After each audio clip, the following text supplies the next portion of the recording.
At 9:17 on January 22, 1943, Second Lieutenant John George crouched inside the ruins of a captured Japanese bunker west of Point Cruz, watching a banyan tree 240 yards away through a scope his fellow officers had mocked for weeks.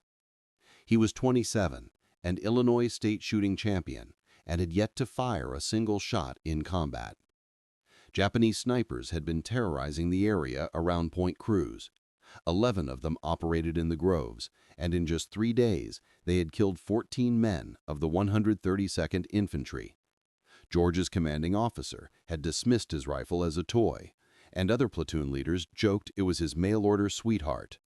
When George unpacked his Winchester Model 70 with a Lyman Alaskan scope in Tennessee, even the armorer asked if he planned to hunt deer or Germans. He explained it was meant for the Japanese, but when his unit shipped out, the rifle hadn't arrived. During the voyage to Guadalcanal, he watched other soldiers clean their garons while his own rifle sat in a warehouse back home. He had it forwarded through military mail, and 6 weeks later, around Christmas 1942, a supply sergeant finally handed him a crate marked fragile. Inside was the rifle he had saved 2 years' pay to buy. George's bolt-action Winchester carried 5 rounds and weighed 9 pounds, plus another 12 ounces for the scope. Everyone else in his battalion carried semi-automatic garons with 8 rounds and no magnification. Captain Morris ordered George to leave the sporting rifle in his tent. He ignored the order. The 132nd Infantry relieved the Marines on Guadalcanal in late December. The Marines had held Henderson Field, but hadn't cleared Mount Austin or the groves west of the Matanaku. Mount Austin held 500 Japanese defenders in nearly 50 bunkers. George's battalion attacked on December 17th and fought for 16 brutal days, losing 34 men killed and 279 wounded before they finally secured the western slope on January 2nd. Through it all, George never fired his Winchester once. Point Cruz was different. No bunkers, no fixed positions, just Japanese snipers hidden in the towering banyan trees. On January 19th, one killed Corporal Davis at a creek. The next day, another killed 2 soldiers on patrol. On January 21st, 3 more men died, including one shot from a tree the patrol had passed twice. That night, the battalion commander summoned George. Snipers were killing men faster than malaria.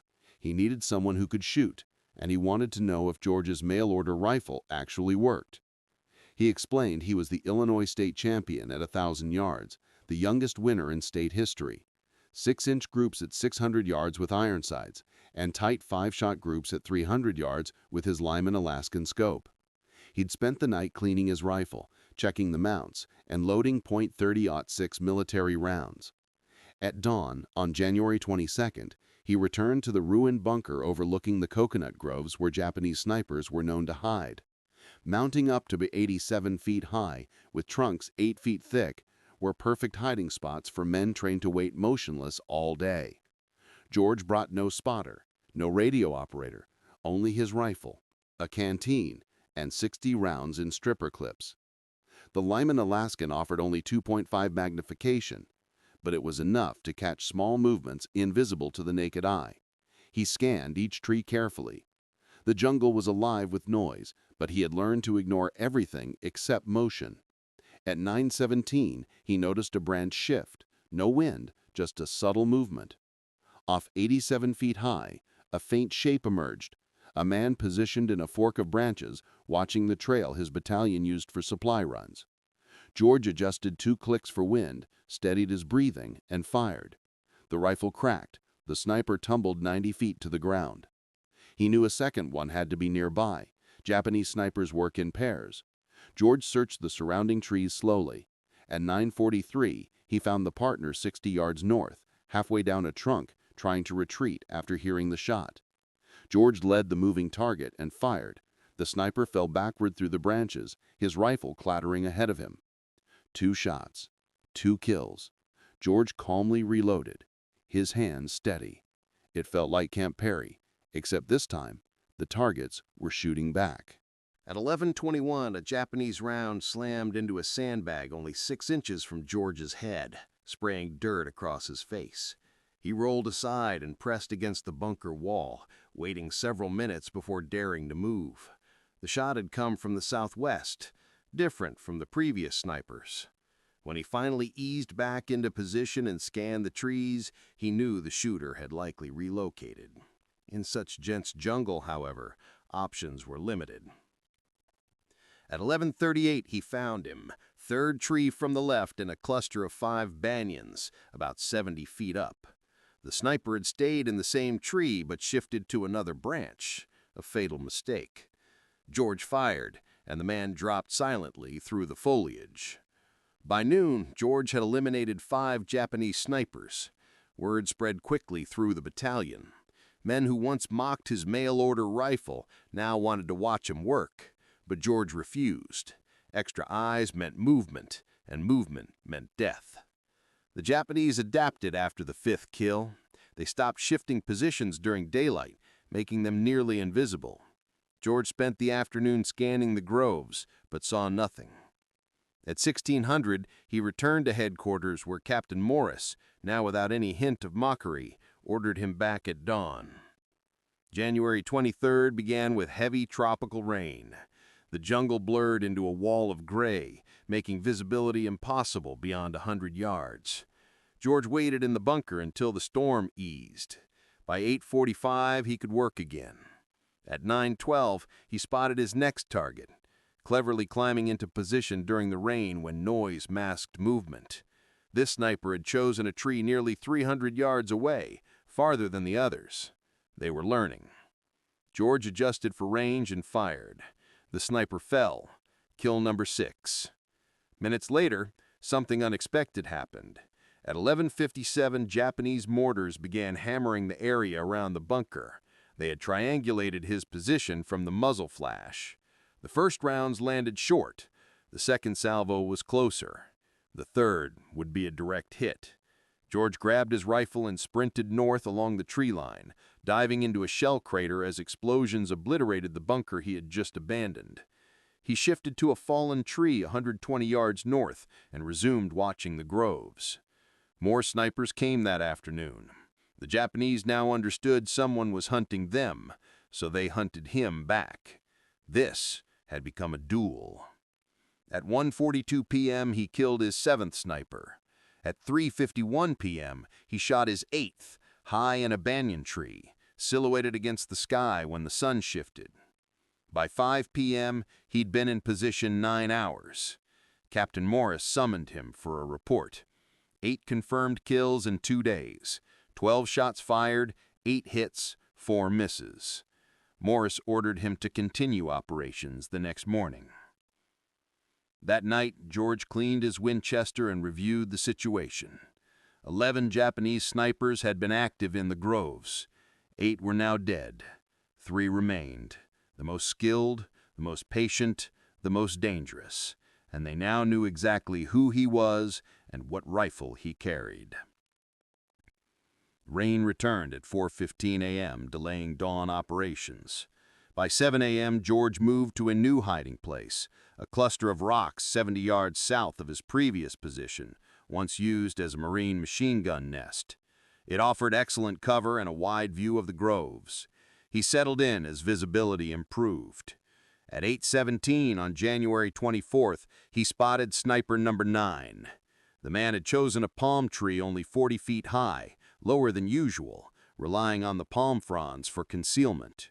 From ground level, he would have been invisible, but George's elevated rock position gave him a downward angle, revealing the outline of his shoulders and head.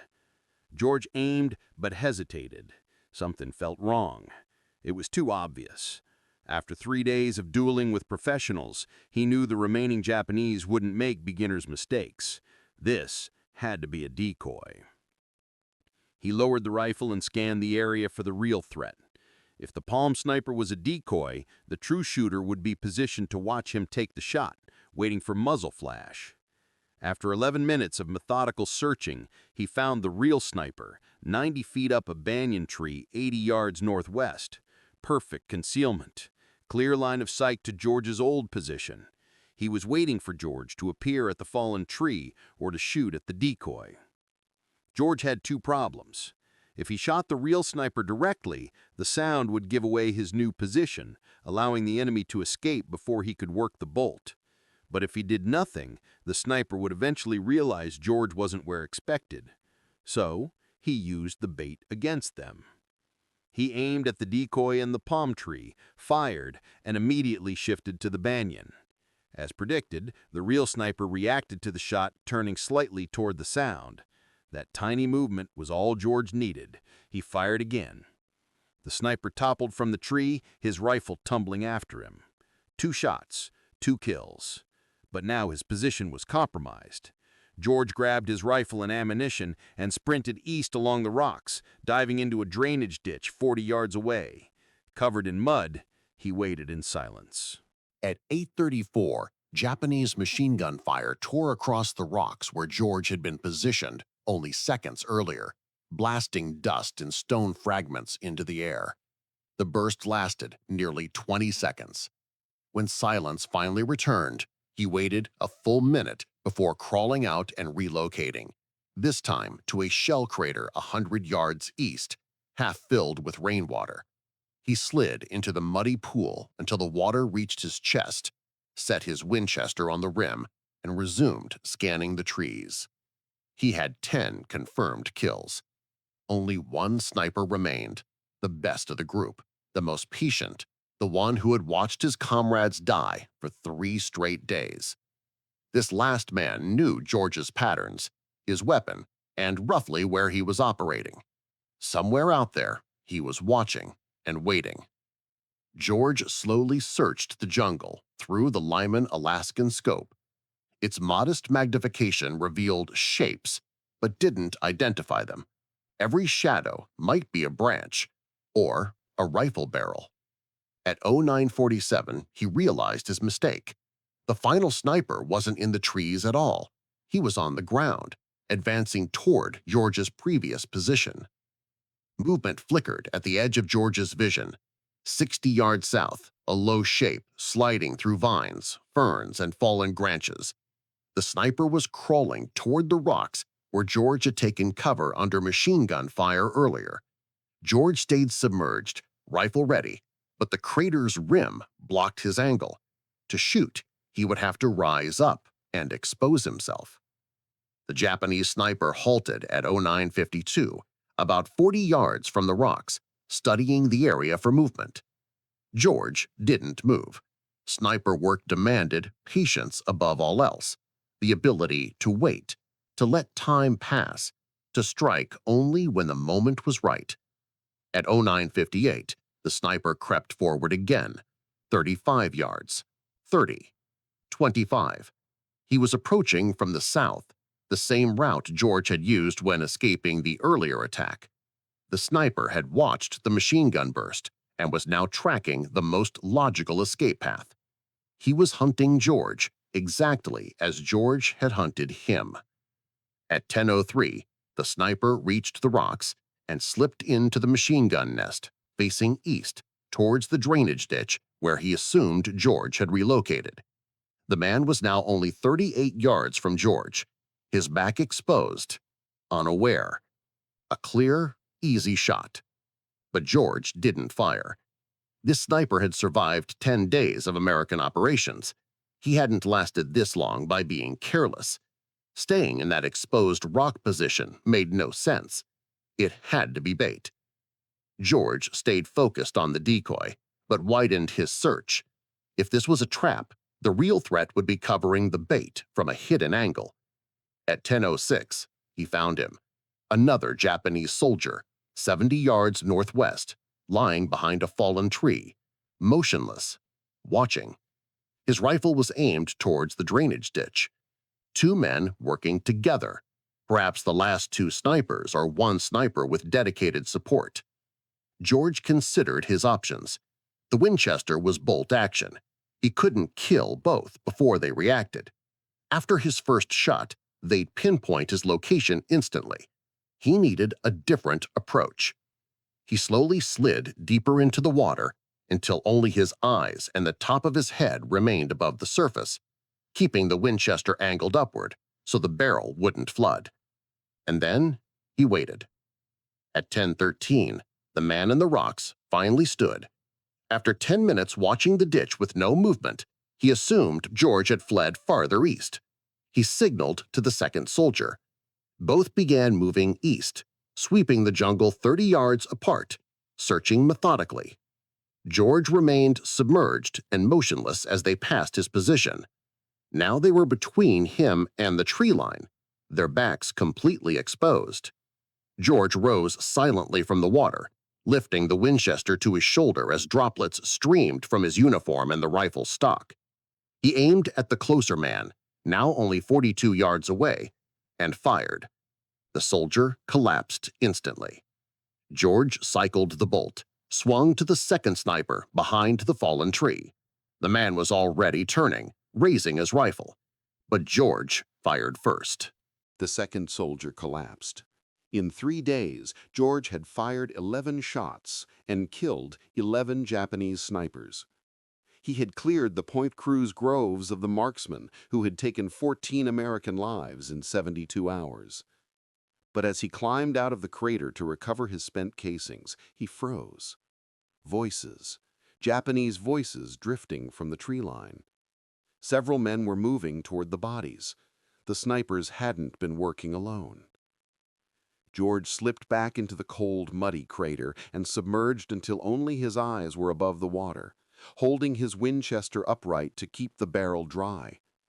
The voices grew louder, at least 6 men, maybe more, crunching through branches and undergrowth as they approached the fallen snipers. These weren't marksmen. They sounded like infantry, perhaps a patrol sent to retrieve the bodies. The voices reached the location of the first body, barely 40 yards from the crater, close enough that he could hear them clearly even without understanding the language. Then they moved to the second body. He listened to the urgency in their voices. At 10:28, the voices began moving again, this time toward him. They had found his tracks, footprints in the mud leading from the fallen tree to the crater. George had been careful about noise and movement, but he hadn't considered the trail he left. 5 rounds remained in the Winchester, at least 6 enemy soldiers.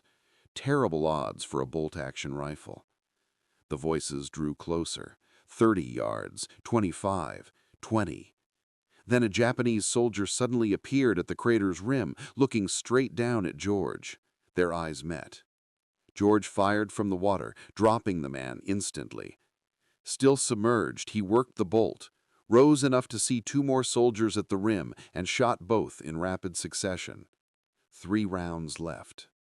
Shouts erupted. More soldiers were converging. George scrambled out of the crater on the far side, sprinted 20 yards, and threw himself behind a fallen tree as rifle fire shredded the ground around him. They were firing at sound and movement, not precise targets. He peered through his scope. 2 soldiers were advancing on the crater, 50 yards away. George aimed, fired, and dropped the lead man. The second dove into cover. 2 rounds left.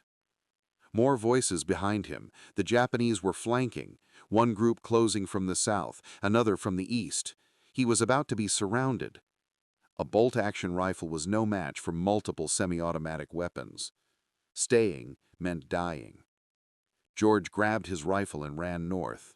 He crashed through vines that tangled his legs, branches whipping his face. Japanese fire snapped past him, kicking up dirt. After 90 seconds, he dived into another shell crater, this one dry, and pressed himself against the side. The voices were now distant. They had stopped chasing and were regrouping around their dead. George checked his rifle. Mud on the stock, water dripping from the barrel. Only 2 rounds left and no reloads. His stripper clips were still in his pack, somewhere near the first crater. At 10:47, he started moving again. Low, slow, using the jungle's contours for cover. He moved northeast toward American lines. The jungle around him was silent except for distant artillery. At 11:13, he reached the perimeter. A Marine sentry challenged him. George identified himself and was escorted inside. At battalion headquarters, Captain Morris questioned him. George gave a full report. 11 snipers killed in 4 days, 12 shots, 11 hits. Then, the firefight with infantry, 3 more kills with 5 rounds. He was down to 2 bullets. Captain Morris asked about the rifle. George said it still worked, but needed serious cleaning. Mud in the action, water in the barrel. Morris ordered him to rest. No operations the next day. The battalion was shifting east, and the Point Cruz groves were no longer a priority. The Japanese were evacuating Guadalcanal and would likely be gone in 2 weeks. George returned to his tent. He stripped the Winchester and spent 2 hours cleaning every part, wiping away mud, oil, and cosmoline, running patches through the barrel until they came out clean. He checked the scope mounts, adjusted the eye relief, and loaded 5 fresh rounds. At 1400 hours, a messenger summoned him to division headquarters. George expected criticism for operating alone or using too much ammunition. Instead, he found Captain Morris, another officer, and Colonel Ferry, the regimental commander. Ferry had one question: could George train others to do what he had done? George said yes, if given time, rifles with optics, and men who already knew how to shoot. Ferry explained that division had recovered 14 Springfield rifles with Ernle's scopes, Marine sniper rifles. They also had 40 expert marksmen in the regiment. Ferry wanted George to build a sniper section, train the men, develop tactics, and clear any remaining Japanese snipers from the area. George agreed, but only if he could keep his Winchester. Ferry approved. On January 27th, George assembled 40 men at a makeshift range east of Henderson Field. All were qualified expert marksmen, though none had sniper combat experience. George began with fundamentals: breathing, trigger control, wind reading. The Springfield rifles weighed more than Garand's and more than his Winchester, but their weight provided stability. George taught the men to use whatever support the terrain offered: rocks, logs, sandbags. Training lasted 3 days. By January 30th, 32 men could reliably hit man-sized targets at 300 yards under field conditions. George organized them into 16 two-man teams, shooter and spotter. The spotter carried binoculars and a Garand, watched for threats, and rotated into the shooter role when needed to keep both proficient. On January 1st, George led 4 teams into the field. Their mission: clear Japanese positions west of the Matanaku River. At dawn, they set up along a trail used by retreating Japanese troops. At 7:20, a soldier appeared. George fired and killed him. Throughout the day, he and the other teams eliminated 23 Japanese soldiers, no American casualties. The new sniper section continued operating into early February. By the 9th, they had confirmed 74 enemy kills, only counting those whose bodies they could visually confirm. Meanwhile, the Japanese evacuation accelerated. Destroyers arrived nightly to extract troops from the island. American forces pushed west to cut off their retreat, and George's sniper section was tasked with eliminating Japanese rearguard troops covering the withdrawal routes. On February 7th, while operating near the Tanambogo River, a Japanese rifleman shot George in the left shoulder. The impact spun him to the ground, but Hayes dragged him into cover and called for a corpsman. The wound was serious, but not life-threatening. The bullet had passed cleanly through muscle, without shattering bone or striking major blood vessels. George was evacuated to a field hospital near Henderson Field, where doctors cleaned and stitched the wound. He was told he would recover, but he needed rest, no combat for at least 3 weeks. He spent 2 weeks in the hospital, and during that time, the Japanese completed their evacuation of Guadalcanal. On February 9th, American forces reached Cape Esperance and found it abandoned. The campaign was over. George's newly formed sniper section had operated for only 12 days, but achieved 74 confirmed kills with 0 friendly casualties. Division headquarters formally recognized the unit's effectiveness, and Colonel Ferry recommended George for the Bronze Star. But his war was far from over. While he recovered, orders arrived from Pacific Command. The Army needed experienced combat officers for a classified mission in Burma. George volunteered. In March, he boarded a transport ship heading west across the Pacific. His Winchester Model 70, sealed in a waterproof case, the Lyman Alaskan scope wrapped in oilcloth. He didn't yet know the details, only that the mission involved deep jungle warfare, long-range patrols, and operations behind enemy lines. Exactly the kind of fighting where a man capable of making hits at 600 yards might matter. The transport reached India on April 3rd. There, George and 200 other officers learned their assignment. They would join a new unit, 3,000 men with no official name yet. The men had already chosen one, Merrill's Marauders.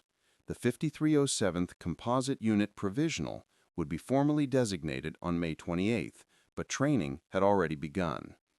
The Marauders trained in long-range penetration tactics, jungle survival, and operating without supply lines, modeled after the British Chindits. George was assigned to the 2nd Battalion as a rifle platoon leader. The Army still had no official slots for snipers, but Colonel Ferry's recommendation had followed him. Commanders knew exactly what he could do with a precision rifle. Training in central India mirrored Guadalcanal. Heat, humidity, dense vegetation. Burma would be worse. Steeper terrain, heavier rain, and an enemy intimately familiar with the jungle. George modified his equipment accordingly. The Winchester had performed beautifully on Guadalcanal, but Burma would mean weeks-long patrols with every ounce of weight carried by hand or mule. He replaced the Lyman Alaskan scope with a lighter Weaver 330, which offered the same magnification at a lower weight, and swapped the wooden stock for a synthetic one. The rifle now weighed just under 9 pounds, a small but meaningful savings on patrols where every ounce counted. The Marauders entered Burma in February 1944. Their objective: advance through northern Burma and capture Myitkyina Airfield, a crucial link in the Allied supply route to China. Japanese forces held the area with roughly 4,000 troops. The Marauders would approach over terrain the Japanese considered impassable: mountains, rivers, jungle. No roads, only foot trails. Supplies would be carried on men's backs and by pack mules. No trucks, no artillery. Only rifles, mortars, and endurance. George's battalion began marching on February 24th. In the first week, they covered 83 miles through mountainous jungle. Men collapsed from exhaustion. Malaria cases surged. Mules broke legs on steep slopes and had to be shot. By March, they had marched more than 200 miles and fought 12 skirmishes, ambushes, brief firefights, and hit-and-run attacks. The Marauders were built for movement and disruption, not holding ground.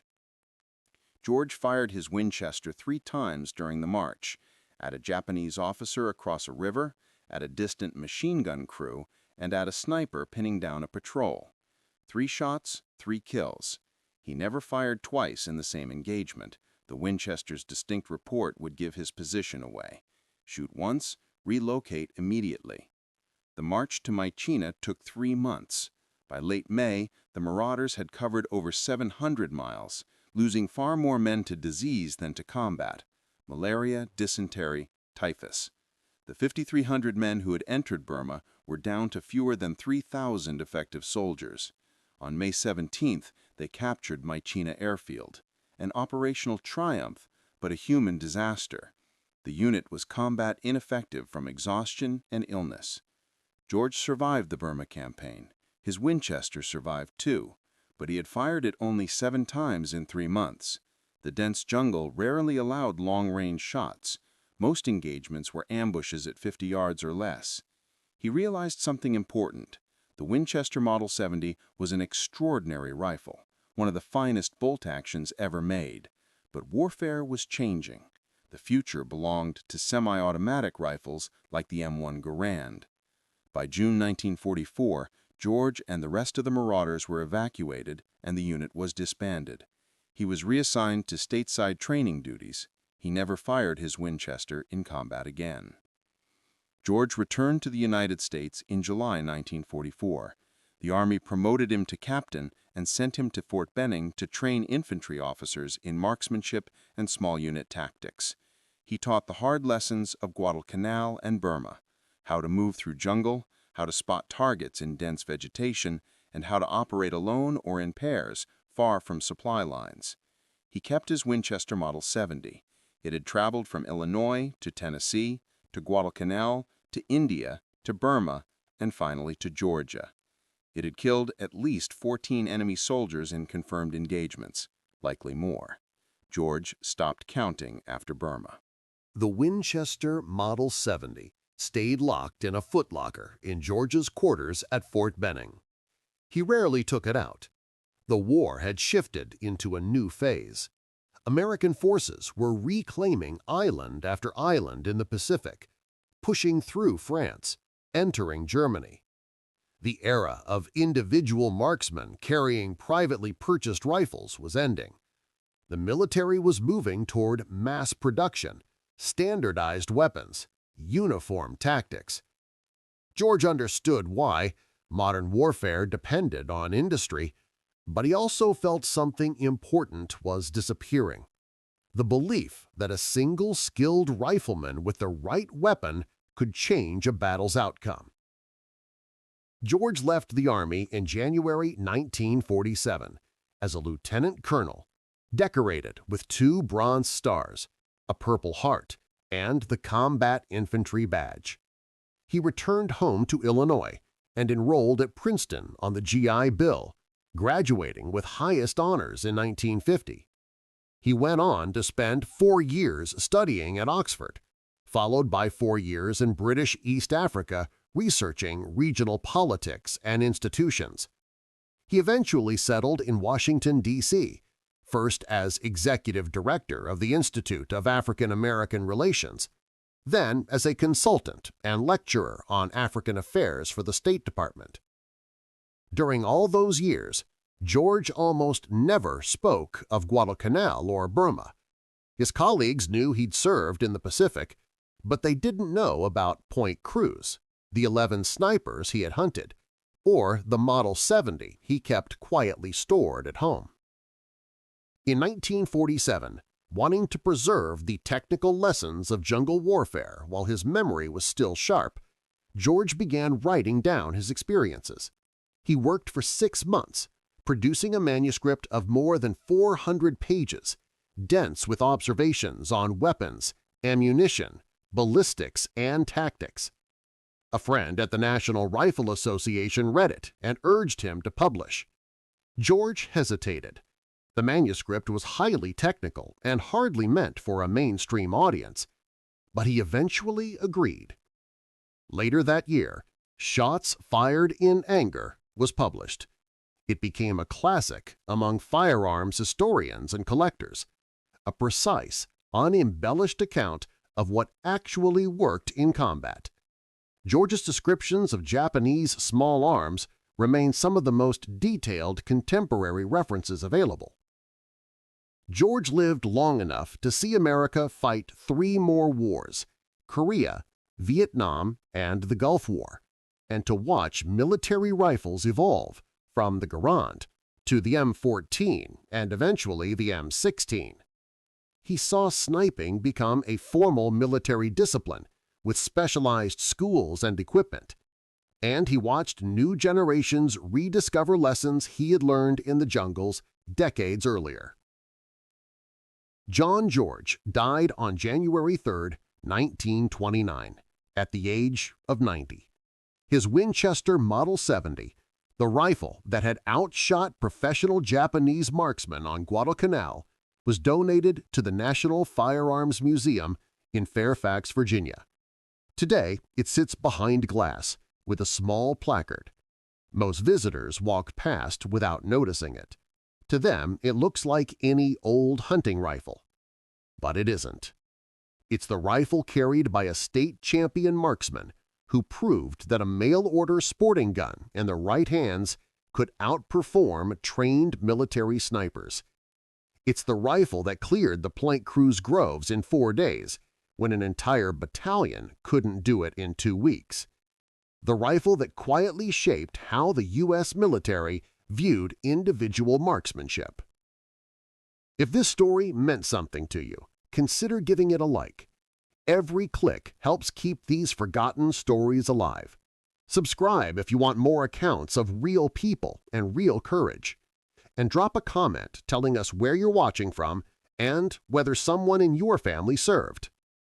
Thank you for helping ensure John George's story is not forgotten.